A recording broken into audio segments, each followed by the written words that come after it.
Hello. This is a quick tutorial on how to submit your assignments from musictheory.net.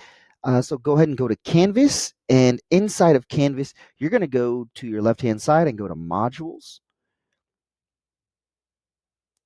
And under Modules, we're just using this for an example, but we're going to use 9/9 homework. Okay, so we go there, we click on it, and then we need to choose the appropriate assignment. So let's say that I'm a trumpet player or a flute or sax or clarinet or French horn player, or I play percussion. Okay, I'm going to click on treble clef assignment. Okay, so I'm going to start my challenge and I'm going to go through it. I'm going to go through all of my questions. And once I complete my assignment, it's going to look something like this. So what we're going to do is we're going to click View Report.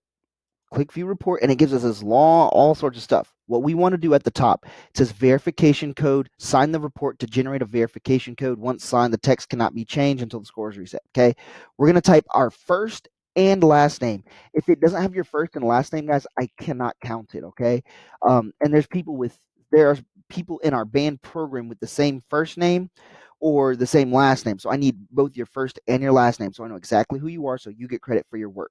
Okay, so I put my name in there, then I click Sign Report. Beautiful. Then it's going to give me this option, a copy link or copy code. Okay, I'm going to go ahead and copy link. I'm going to copy link.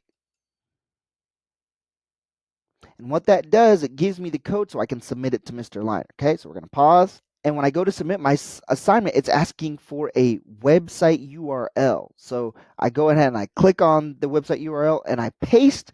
I right click and I can go ahead and paste that link, and it gives me this long deal, right? That's great.